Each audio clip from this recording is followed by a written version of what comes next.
Hola amigos.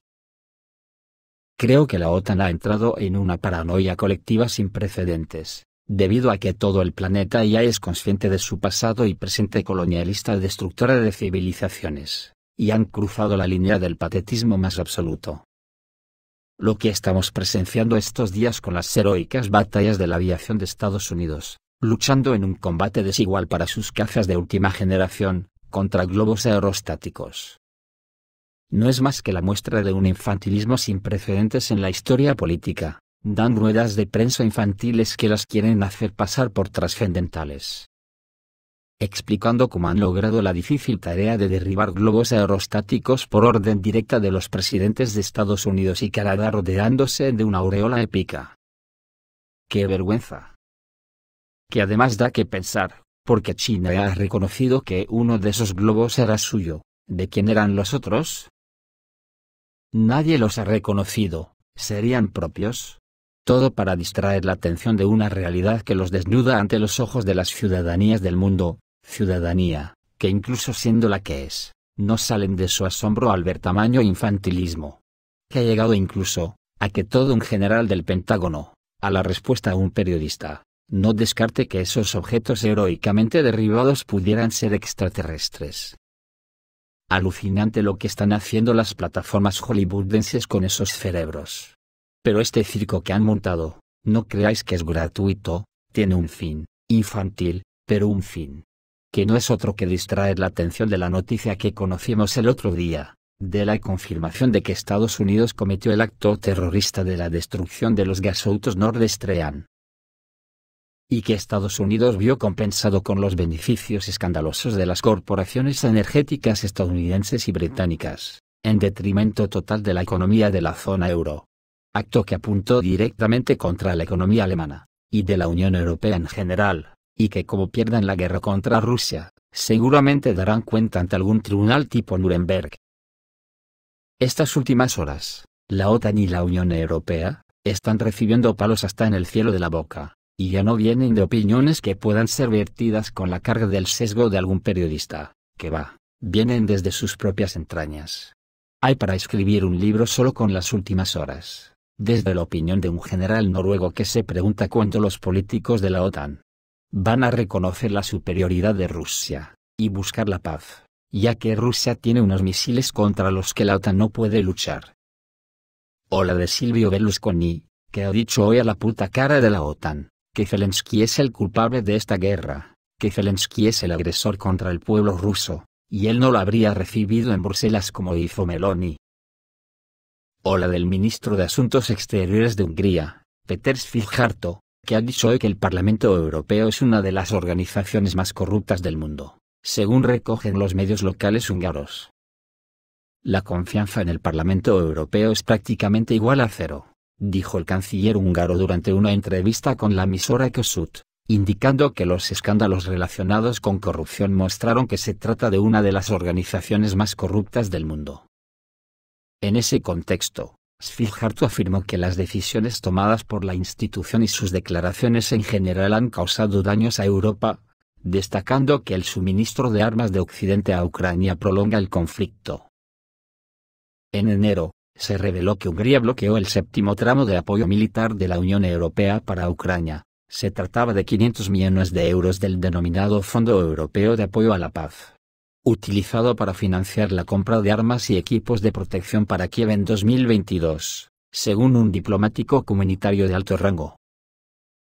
El líder de Polonia, Andrzej Duda, mostrando un fondo real de pánico, dijo que Rusia ganaría si Occidente no enviaba armas urgentemente al territorio de Ucrania, informa Le Figaro. El periodista del diario francés le hizo una pregunta: ¿pueden los rusos ganar la guerra? A lo que recibió una respuesta afirmativa. Sí, pueden ganar si Ucrania no recibe asistencia urgente. No tienen infraestructura militar moderna, pero tienen gente. Si no enviamos equipo militar a Ucrania en las próximas semanas, Putin puede ganar, y no sabemos dónde se detendrá, dijo Andrzej Duda. ¡Qué vergüenza! Decir a la cara que Ucrania solo tiene carne de cañón para ofrendársela a la OTAN. Den ganas de vomitar con esta gente de la OTAN. Habréis notado que en mis artículos hablo muy raramente de las noticias de la guerra desde el punto de vista de la prensa de Ucrania. ¿Para qué? Si está controlada por Estados Unidos, que como dijimos el otro día es el imperio de las mentiras. Si el mundo conociera las noticias que salen desde el enfoque ucraniano, alucinaría en colores. La guerra está entrando en una fase decisiva, y en lo que tenemos que fijarnos es en circunstancias que puedan mostrar el rumbo de los acontecimientos que a todos nos tienen ansiosos, y hoy tenemos alguna que otra noticia o opinión que puede indicar tal cosa. Por ejemplo, la Embajada de Estados Unidos en Moscú ha hecho un llamamiento a todos los norteamericanos que se encuentren en Rusia que salgan inmediatamente de Rusia. Y más si tienen doble nacionalidad rusa y estadounidense, a los que el gobierno ruso legítimamente podría reclutarlos para el ejército. Algo que puede indicar, que por malos que sean los famosos servicios secretos de Estados Unidos, tengan alguna información de que Rusia pueda decretar una movilización bastante general, que a su vez indicaría el posible rumbo de los acontecimientos. ¿Qué dicen desde Rusia sobre el tema? Pues la redactora jefe del canal de televisión RT, Margarita Simonian, contó en un minuto cómo terminaría la operación especial rusa, en una conversación con Boris Korchevnikov en el programa Live and Fate, del canal Rusia 1. La periodista hizo un pronóstico sobre la situación ucraniana y compartió sus propios sentimientos al comunicarse con los ciudadanos de Ucrania. Ella sucintamente y en un minuto, predijo cómo terminaría la operación especial. Ucrania se convertirá en parte de la Federación Rusa, y solo esto le brindará un futuro pacífico, digno y brillante, aseguró Margarita Simonian. Al visitar Ucrania, tuve la sensación de que hay muchas más personas de lo que se imaginan Zelensky, los servicios especiales, y otras estructuras estatales ucranianas, que ven su vida en Rusia, y que se consideran rusas. Bajo mi punto de vista y teniendo en cuenta que la seriedad de las personalidades rusas, están a años luz de los cantamañanas de los representantes del mundo occidental, que solo abren la boca para afianzar su servilismo al servicio de sus señores feudales. Estas declaraciones hay que ponerlas en su justo contexto, no difícil de adivinar, cuando dice que Ucrania se convertirá en parte de la Federación Rusa.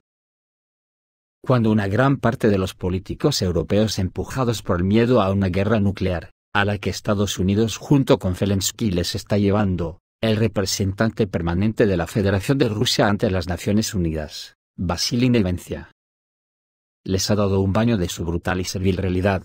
Ha dicho que solo los estados de la OTAN pueden obligar a Kiev a celebrar conversaciones de paz serias, ha insistido Vasily Nevencia.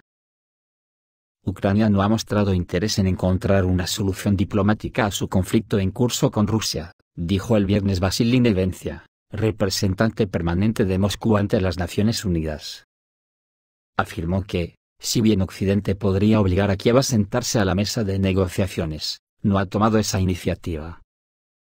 En una entrevista con Caleb Maupin de RT, se le preguntó a Nevencia sobre las perspectivas de una solución del conflicto de Ucrania, dado que los líderes occidentales insisten en que el conflicto solo puede terminar con la derrota de Moscú. Vasily Nevencia señaló que Occidente ahora está hablando de desmembrar y destruir Rusia, y agregó que algunas declaraciones de funcionarios occidentales sobre el asunto van más allá, no solo de la diplomacia sino de la comunicación civilizada. Reiteró que Rusia todavía está lista para negociaciones serias, que fueron interrumpidas por Kiev por orden de sus amos y patrocinadores en abril del año pasado. En ese contexto, el diplomático de alto rango señaló que Moscú no vio ningún intento ucraniano de entablar un diálogo significativo. Y señaló que el propio presidente ucraniano Vladimir Zelensky había firmado un decreto que prohibía las conversaciones con el actual liderazgo ruso. Nevencia continuó criticando las iniciativas diplomáticas de Kiev sobre el asunto como una broma, refiriéndose a una fórmula de paz de 10 puntos propuesta por el presidente ucraniano Vladimir Zelensky, que en particular, exigía que Rusia retirara sus tropas de todos los territorios reclamados por Kiev, y que se establezca un tribunal para procesar los presuntos crímenes de guerra de Moscú. Además, Moscú sabe con certeza que Kiev no está tomando las decisiones, dijo Nevencia, Aquellos que pueden obligar a Kiev a llevar a cabo negociaciones serias viven en Estados Unidos, en algún lugar de Europa, o en una de las islas al otro lado del Canal de la Mancha, agregó. Si están dispuestos a hacerlo, se comprometerán, pero no vemos ninguna disposición por parte de los patrocinadores de Kiev para ir a negociar con Rusia y hacerlo en serio, señaló el embajador ruso ante las Naciones Unidas.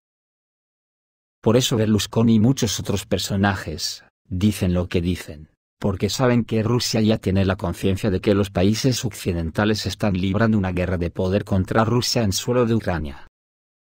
El martes, el ministro de Defensa ruso, Sergei Shoigu, afirmó que Estados Unidos y sus aliados están tratando de prolongar el conflicto entre Moscú y Kiev, apoyando a Ucrania con armamento pesado, y advirtió que tales políticas podrían conducir a una escalada impredecible. En la primavera de 2022, Rusia y Ucrania mantuvieron varias rondas de conversaciones, y Moscú inicialmente expresó optimismo sobre el proceso de paz. Sin embargo, Ucrania se retiró bruscamente de las negociaciones. Poco después de una visita del entonces primer ministro británico, Boris Johnson, a Kiev el 9 de abril. Blanco y en botella. Nadie sabemos el rumbo que tomará la guerra, pero como ya todo el mundo sabe, es una guerra de vida o muerte para la existencia de los dos bandos enfrentados. Y el que un general de la OTAN diga que no se puede derrotar a Rusia porque no tienen con qué enfrentarse a los avanzados misiles rusos, algo quiere decir. Esto es todo amigos, reciban un saludo.